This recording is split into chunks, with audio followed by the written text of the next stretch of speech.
नमस्कार दोस्तों। आज हम सभी लोग पढ़ेंगे आकाशगंगा के बारे में। कल पढ़े थे कि बिग बैंग थियरी जो है ब्रह्मांड की उत्पत्ति के बारे में, ब्रह्मांड कैसे उत्पत्ति हुई थी और ब्रह्मांड उत्पत्ति में ब्रह्मांडीय पिंडों का उत्पत्ति हुई थी और आकाशगंगाओं के। तो ब्रह्मांड क्या है हम लोगों ने पढ़ लिया था। अब हम लोग पढ़ेंगे आकाशगंगा के बारे में। आकाशगंगा क्या है? यह लगभग ब्रह्मांड में लगभग 100 अरब आकाशगंगाएँ पाई जाती हैं। तो उसके बारे में हम लोग पढ़ेंगे। तो आकाशगंगाएँ क्या होती हैं? आकाशगंगा क्या है? इसमें कहा गया कि 100 अरब तारों को मिला करके एक आकाशगंगा का नाम दिया गया, ताकि सभी चीज़ों का अध्ययन करने में क्या हो, सुविधा है। बहुत असंख्य तारे पाए जाते हैं, इसलिए 100 और लगभग 100 अरब तारों को एक साथ मिला करके उसको क्या बोला गया? आकाशगंगा बोला गया। ठीक है, ठीक, हम लोग पढ़ेंगे। तो आकाशगंगा क्या है? आप कहेंगे कि लगभग 100 अरब 100 अरब तारों के समूह को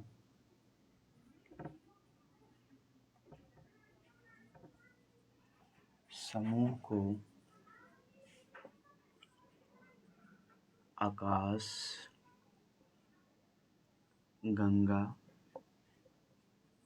कहा जाता है।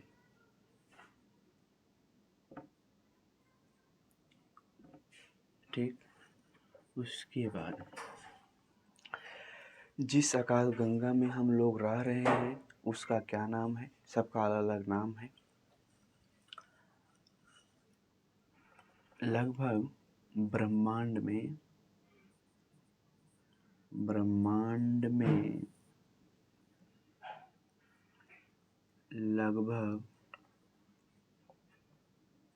100 अरब आकाशगंगाएं हैं।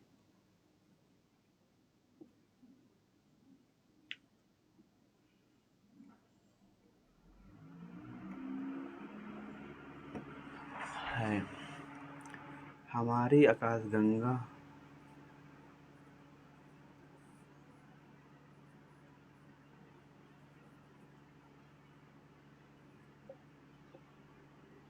गंगा को मंदाकिनी बोला जाता है। मंदाकिनी। ठीक, मंदाकिनी। और इसी मंदाकिनी के निकटतम जो अगले आकाशगंगा है उसको क्या बोला जाता है? एंड्रोमेडा। कहेंगे हमारी आकाशगंगा की सबसे निकटतम आकाशगंगा कौन है? हमारी आकाश गंगा के निकटतम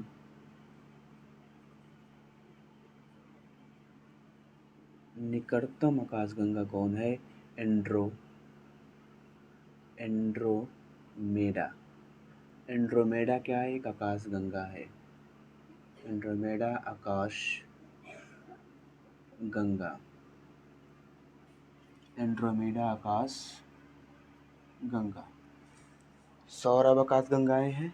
तो सबसे पहले हमारी जिसमें हम सभी लोग रहते हैं उसको कौन सी आकाशगंगा बोलते हैं? उसको मंदाकिनी बोलते हैं। हमारे आकाशगंगा को मंदाकिनी कहते हैं। ठीक, उसके बाद इस मंदाकिनी के निकटतम सबसे कौन सी आकाशगंगा है? एंड्रोमेडा बोला जाता है। उसको पूछा जाएगा कि हमारी आकाशगंगा की सबसे निकटतम आकाशगंगा कौन सी है, तो वो एंड्रोमेडा आकाशगंगाएं हैं। उसके बाद हमारी आकाशगंगा में पाए जाने वाले कुछ तारों का समूह है जो रात में चमकीला दिखाई देते हैं और अन्य अलग अलग गुण हैं। तो उनके थोड़ा दो तीन तारों के समूह हैं, उनके बारे में जान लेते हैं। तो सबसे पहले एक है, इसकी हम अपनी मंदाकिनी का हमारे आकाशगंगा का आकार कैसा है उसको भी देख लेते हैं। हमारी आकाश गंगा का आकार, गंगा की आकृति कैसी है? सर्पिल है। पूछा जाएगा कि मंदाकिनी का आकार कैसा है, अर्थात हमारी आकाशगंगा का आकार कैसा है? तो सर्पिल है, अर्थात सर्पिलाकार है, चाहे सर्पिल है चाहे सर्पिलाकार कहेंगे। उसके बाद इसी में एक है मिल्की वे।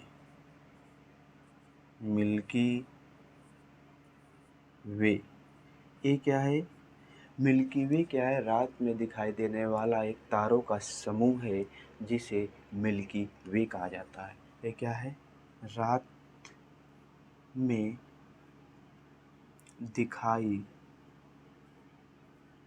देने वाला तारों का समूह है।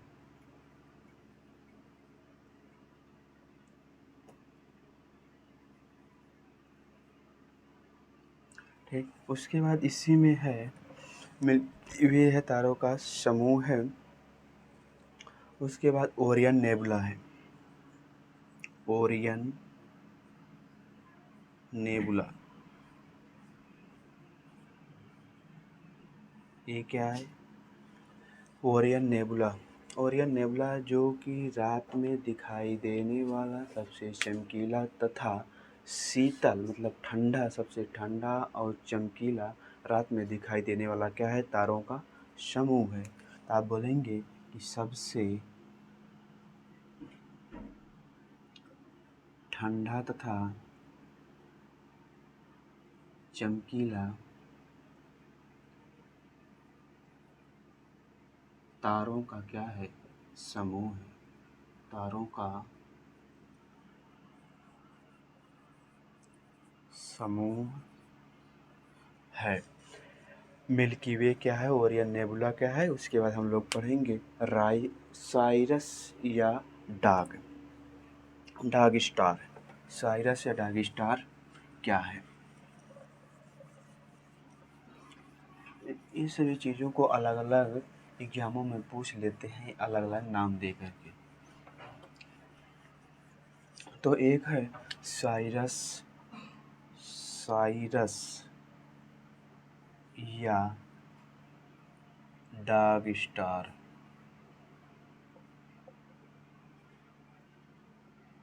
ये क्या है? सूर्य का लगभग दोगुना है।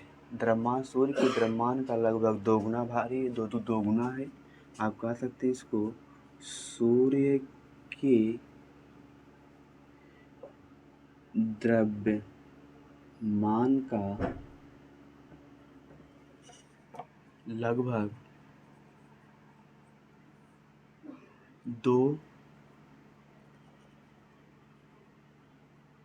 दोगुना तथा 20 गुना अधिक, अर्थात सबसे अधिक चमकीला तारा है। पूछा जाएगा साइरस या डाग स्टार क्या है? तो यह हमारे ही मंदाकिनी में पाए जाने वाला एक ऐसा तारा है जो सूर्य से लगभग 20 गुना अधिक चमकीला है तथा सूर्य का लगभग 2 गुना द्रव्यमान में क्या है? अधिक है। फिर उसके बाद हम लोग पढ़ेंगे प्रक्सिमा। क्या है? प्रक्सिमा